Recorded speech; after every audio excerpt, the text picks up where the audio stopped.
Hay muchísimas historias de personas que han luchado por cosas que ellos consideraban muy valiosas y que incluso han dado su vida por eso que consideraban tan valioso.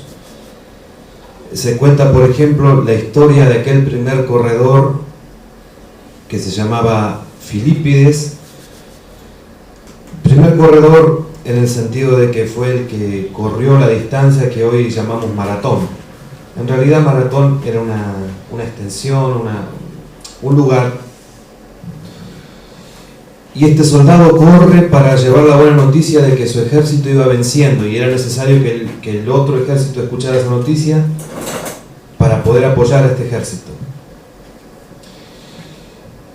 Y este soldado corre con tanta velocidad y con tanta necesidad de llegar, porque si no escuchaba esta noticia el otro ejército, no recuerdo exactamente qué era lo que pasaba, pero era necesario que con urgencia él fuera el mensajero y llevara esta noticia a ese otro ejército.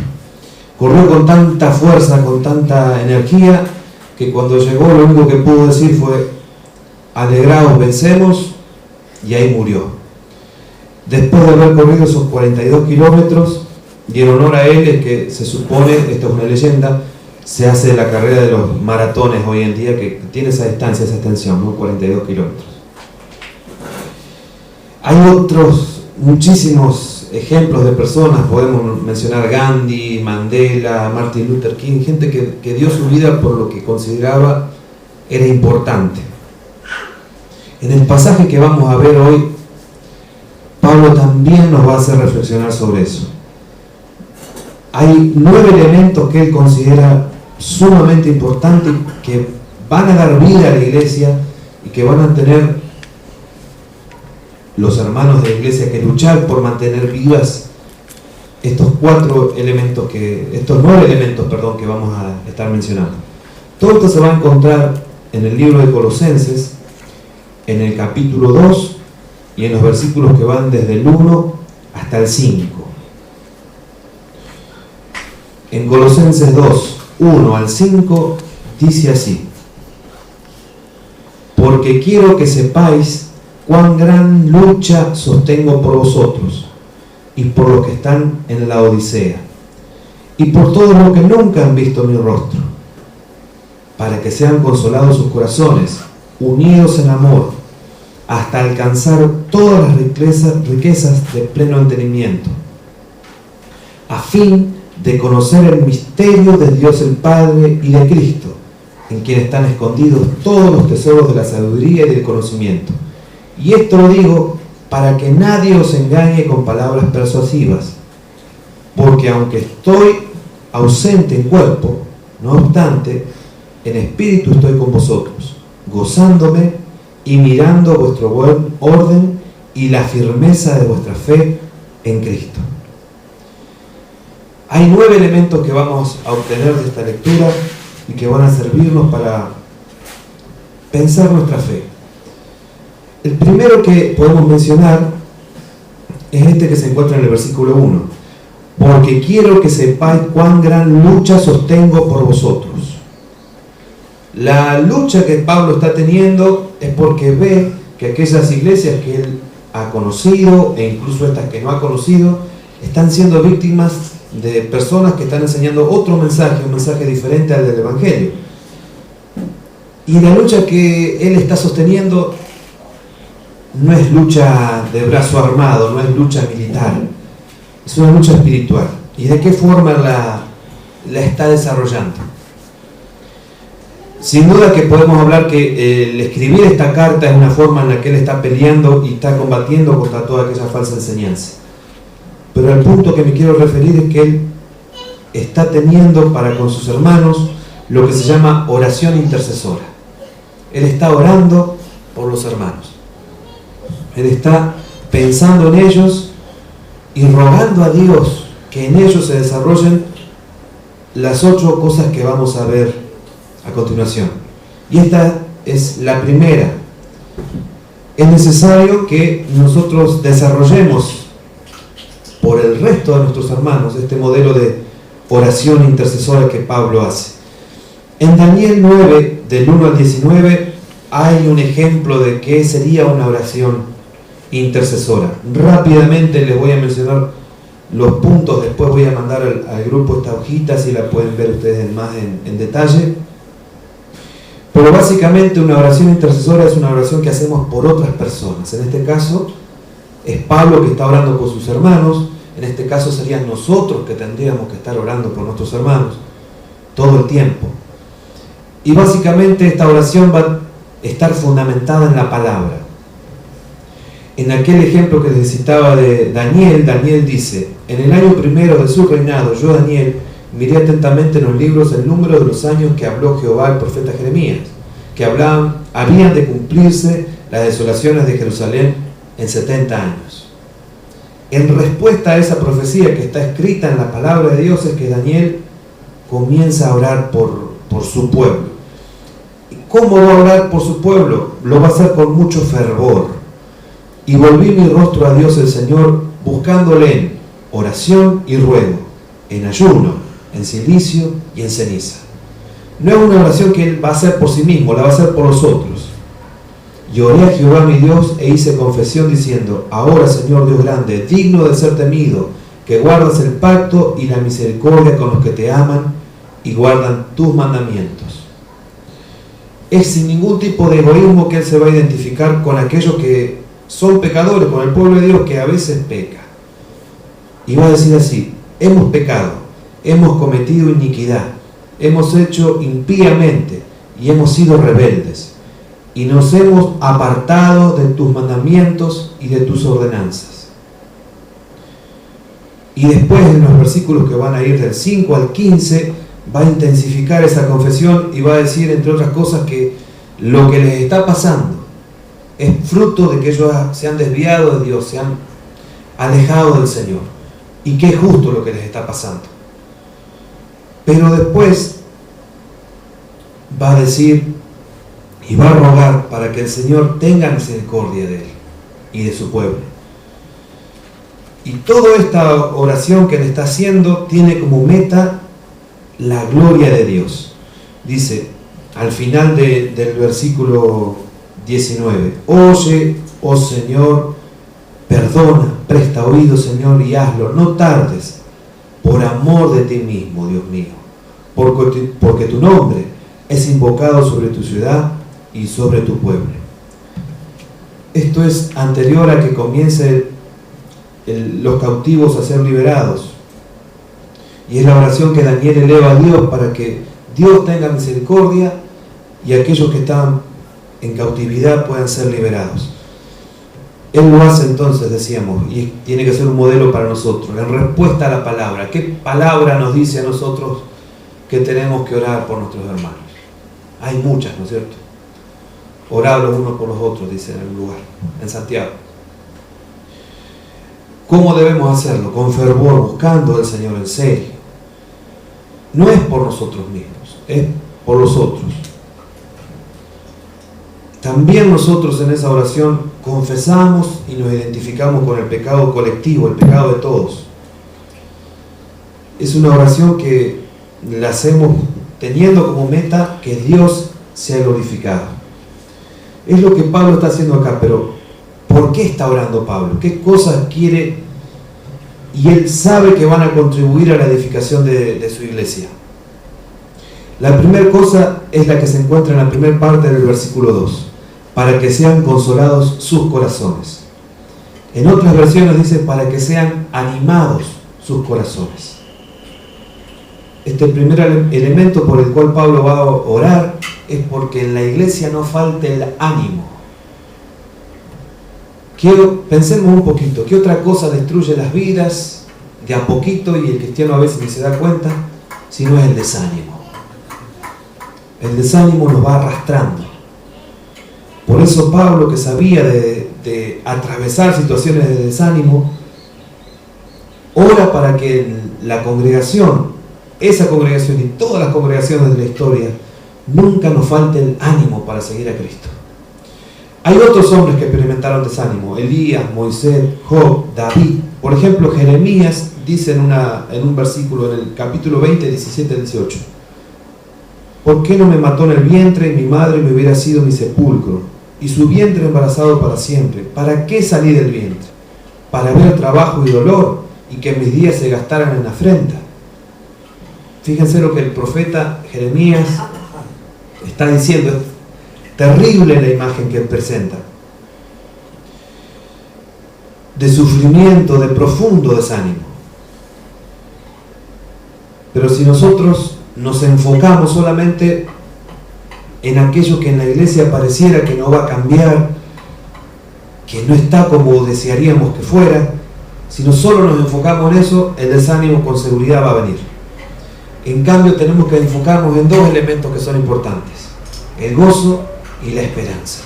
Si mantenemos esos dos elementos, el gozo y la esperanza, gozo de servir al Señor y esperanza de que esto que hoy vemos, que parece que no va a cambiar, confiamos en el Señor que a su momento va a comenzar a cambiar. Esos dos elementos, gozo y esperanza, nos ayudan a combatir eficazmente el desánimo.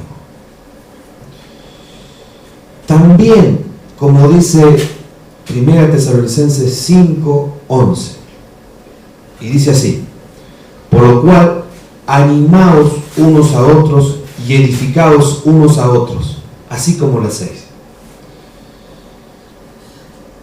En muchísimos pasajes del Antiguo y del Nuevo Testamento vemos como el Señor envió ángeles a confortar, a dar ánimo a sus hijos. Pero hoy, en la actualidad, ¿de quién espera que sea alguien que dé ánimo al resto? ¿Va a mandar nuevamente ángeles para que den ánimo al hermano? ¿A quién puso en la congregación para dar ánimo al hermano? A otro hermano. Entonces, cada uno de nosotros podemos ser un ángel, un mensajero de Dios que dé ánimo y que conforte al hermano. Para eso también nos pone el Señor en la congregación. No solo para recibir ánimo de los demás, sino para dar ánimo a los demás. ¿De qué forma nos damos ánimo? Nos alentamos, pero también nos recordamos siempre, todo el tiempo, quién es Cristo y lo que ha hecho Cristo por nosotros. Eso nos da ánimo. El Señor ha vencido, ha resucitado.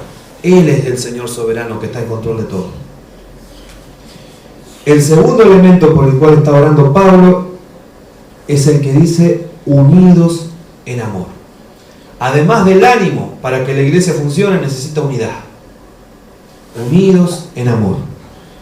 No es una unidad que nazca de otra cosa que no sea el amor que Dios nos ha dado primeramente. La idea que se transmite acá es la siguiente: la unidad sería en este pasaje algo que perfectamente ensamblado, donde cada pieza encaja la una con la otra y todas juntas contribuyen a que eso funcione correctamente. Podemos pensar, por ejemplo, en la imagen de un motor, donde tiene muchísimas piezas diferentes, pero cada una tiene una función y hace que el auto ande. Así es nuestra congregación. Tenemos muchas piezas diferentes, pero cuando está encajada una con la otra, como corresponde, funciona. Eso es la unidad que debiéramos buscar. Una unidad que, guiada por Dios, no va a estar exenta de que nosotros desarrollemos paciencia, porque algunas unidades con otros hermanos son difíciles, entonces desarrollamos paciencia, desarrollamos amor, crecemos en todas esas cosas. Otro elemento que Pablo menciona como importante para que la iglesia funcione es el que está en la última partecita de este versículo, que dice: hasta alcanzar todas las riquezas de pleno entendimiento. Esto se refiere puntualmente a la sabiduría. Nosotros sabemos que lo único que puede contarse como verdaderamente producto de la sabiduría es lo que vivimos. Si nosotros sabemos algo que debiéramos vivir, pero no estamos viviendo, ¿qué es eso? Hipocresía. Sabemos cómo vivir, pero no lo vivimos, no es sabiduría. Es sabio cuando sabemos, escuchamos la voz de Dios y la vivimos. Eso es sabiduría. Y no hay mayor conocimiento al que nosotros podamos aspirar que no sea el conocer y ser conocidos por el Señor Jesucristo. En ese mismo versículo 2 me faltaba un pedacito que dice, a fin de conocer el misterio de Dios el Padre y de Cristo. La nueva versión internacional, mejor dicho, que es una traducción de la Biblia, va a traducir este pasaje de la siguiente manera. Así conocerán el misterio de Dios, es decir, a Cristo. Cristo es presentado como el misterio de Dios. Un comentarista que se llama Robertson dice así: Cristo es el misterio de Dios manifestado y ofrecido a nosotros, para que le conozcamos en toda la plenitud de nuestra capacidad. Y otro comentarista que se llama Rocha Gutiérrez dice: no hay absolutamente ningún misterio que no quede totalmente aclarado por la presencia y la obra de Cristo. En el versículo 3 Pablo nos presenta un sexto elemento. Hablando de Cristo dice, en quien están escondidos todos los tesoros de la sabiduría y del conocimiento. Y esto nos va a hablar de la suficiencia de Cristo. Nosotros decimos habitualmente que Cristo es nuestro tesoro, pero tendríamos que pensarlo no como un tesoro que está escondido, sino como una mina que ya se abrió, una mina donde hay perlas preciosas, tesoros, donde está abierto, y en el momento que sea podemos ir a sacar un tesoro, a sacar una piedra preciosa, a obtener algo que nos beneficie. Hermanos, todo lo que podamos llegar a necesitar está en Cristo. En Él lo tenemos todo. Si algo necesitamos, no va a estar nunca fuera de Cristo. Va a estar siempre, únicamente y solo en Cristo. Sea lo que sea que imaginemos que podamos llegar a necesitar, está en Cristo. No hay otro lugar donde eso se encuentre en mayor profundidad que en Cristo. Fuera de Cristo, toda aparente sabiduría puede ser cuestionable, porque solo en Él está la verdad que nos libera. Un séptimo elemento por el cual Pablo ora para que no falten las congregaciones es el que está en el versículo 4. Y esto lo digo para que nadie os engañe con palabras persuasivas. Era el mensaje que tenían estas otras personas que anunciaban un evangelio distinto, diferente. Tenían muchísima habilidad para hablar, pero esas palabras que persuadían, que convencían a las personas, eran engañosas. Esto nos habla de que también es necesario, para que nuestra congregación crezca, que cada uno de nosotros desarrolle discernimiento, es decir, la capacidad de escuchar y de darnos cuenta cuando estamos escuchando si es la voz de Dios, si es el mensaje de Dios, o si es la voz extraña y que nos va a conducir a un camino que no es el Señor Jesucristo.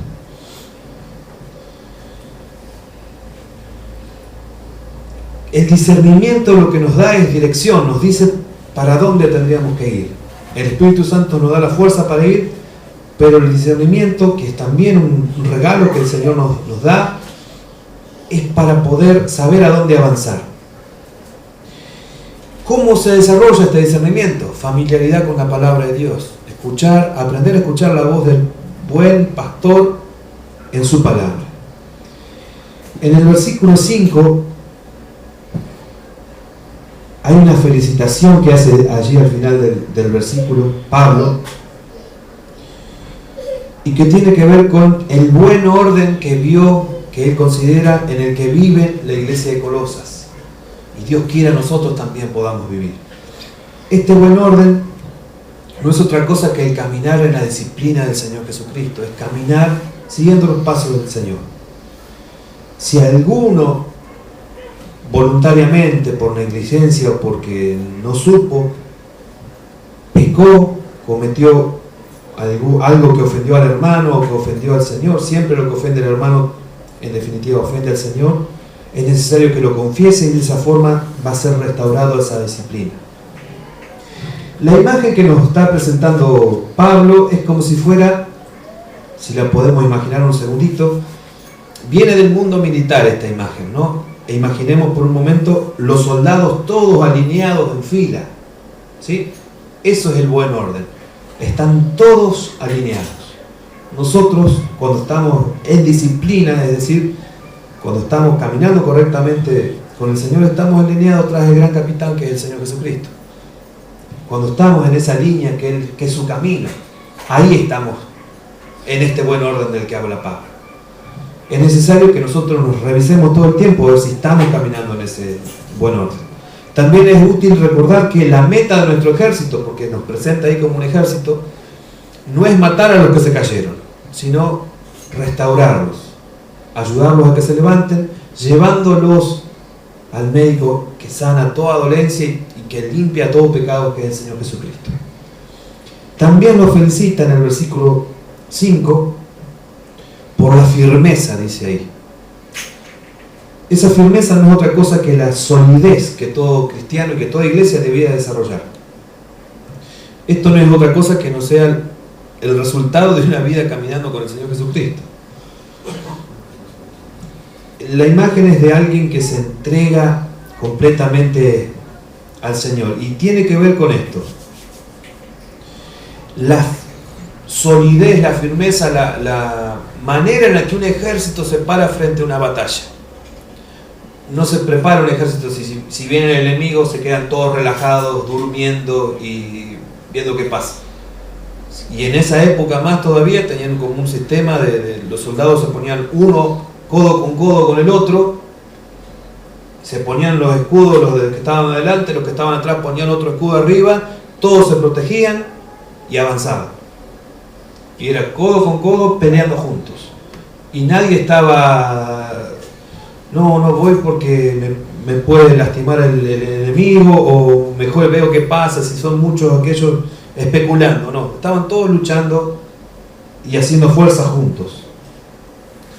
Esa es la imagen de la solidez que quiere darnos Pablo acá. Por nosotros mismos no tenemos esa fuerza. La única manera es entregándonos en los brazos del que sí es fuerte, que es el Señor Jesucristo. Sobre esas rocas que nos paramos. Si al escuchar estas palabras cortas que pudimos hablar hoy, no hacemos caso, estaremos construyendo sobre la arena, como dijo el Señor.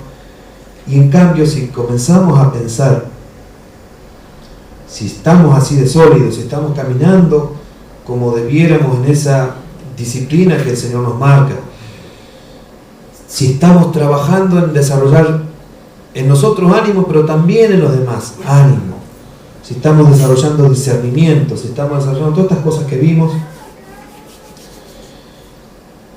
estamos tratando de pararnos sobre la roca que es el Señor Jesucristo. Y esta firmeza, esta solidez de la que nos habla el Señor no es otra cosa que la convicción. Nuestra mayor convicción, nuestra mayor certeza, nuestra mayor seguridad es que Cristo vive y que Él es el Señor. Y hay una advertencia que también nos hace Pablo en 1 Corintios 10:12 para aquellos que creen que están firmes, parados sobre esta roca, no firmes en ellos mismos, pero a veces puede pasar que uno crea que está más firme de lo que en realidad está. Dice ese pasaje tan conocido de 1 Corintios 10:12: así que el que piensa estar firme, mire que no caiga. Pero me interesó traerle la traducción al lenguaje actual de este versículo. Creo que es muy clara, dice así: por eso, que nadie se sienta seguro de que no va a pecar, pues puede ser el primero en hacerlo. Estar alerta, estar vigilante, estar con un corazón así, todo el tiempo atento a cómo está mi relación con Cristo y también cómo está mi relación con el pecado. ¿Estoy alejándome del pecado o sigo todavía en algunas actitudes pecaminosas? ¿Está creciendo mi relación con Cristo o se ha detenido? Toda esa es la forma de evitar caer. Pero sería lindo saber que si caigo va a haber otros que me van a ayudar a levantar, va a haber otros que me van a animar, va a haber otros que, si yo no tengo el discernimiento suficiente, va a compartir su discernimiento conmigo. Va a ser alguien también, como estuvimos viendo, que va a estar orando intercesoramente por mí, que va a estar también fomentando en sus actitudes, en su hablar, en su hacer, la unidad en la iglesia, que me va todo el tiempo a recordar que Cristo es suficiente para mí. Que el Señor nos ayude con todas estas cosas. Se las recuerdo brevemente para que las podamos tener presentes todo el tiempo, porque por estas cosas lucha Pablo. Lucha hasta la agonía, dice el texto. Para que en la iglesia de Colosas y en toda iglesia nunca falten estos elementos: ánimo, unidad, sabiduría, conocimiento de Dios, saber que Cristo es suficiente, discernimiento, disciplina y solidez, firmeza, convicciones sólidas y puestas no en uno mismo, no en nadie en especial, sino solamente en Cristo, quien es la roca eterna.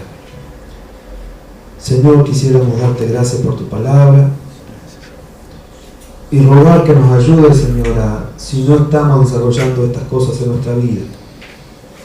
Así como Pablo oró en aquel momento, Señor, oramos, Padre, para que en nuestra congregación se desarrollen estas cosas.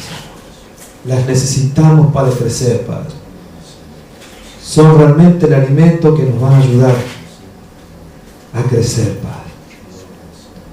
Danos, Señor, en todo tiempo, Padre Santo, ánimo, y ayúdanos a nosotros a dar ánimo a nuestros hermanos, porque para eso también nos pusiste en una congregación, Señor. Ayúdanos a desprendernos del egoísmo, Padre, y ayúdanos a desprendernos de la idea de que todos los demás tienen que animarme a mí, pero yo no animo a nadie, Señor. Ayúdanos también, Señor, a crecer en unidad. Es un mal que siempre ha afectado a tu iglesia, pero cuánto necesitamos, Señor, no mirar las diferencias, sino mirar a aquel que nos une y nos reúne, que sos vos, Señor Jesucristo. Ayúdanos a crecer en discernimiento, Señor, para no prestar nuestro oído a aquellas enseñanzas que no nos van a dar alimento, Señor, que no nos van a ayudar a crecer en tu camino. Ayúdanos también, Señor, a conocerte cada vez más, Señor. Y que ese conocimiento, Señor, sea para saber que vos sos suficiente en nuestra vida, que tu gracia nos basta, Padre Santo. Señor, ayúdanos, Padre Santo, a crecer, Señor, en ser sólidos, Señor, en nuestras convicciones, en seguirte, cueste lo que cueste y a pesar de todo, Señor. Ayúdanos, Señor, a entregarnos cada vez más, Señor, porque a diferencia de lo que humanamente pensamos, cuando más nos damos, cuando menos somos, Señor, nosotros, y más dejamos que seas vos, Señor, en vez de ser más débiles, somos más fuertes, Señor, porque vos, que sos fuerte, sos quien tiene lugar en nuestra vida. Señor, que estas y otros elementos que también son importantes, Señor, sean los que guíen esta congregación, Padre. Te damos gracias, Jesús. Amén.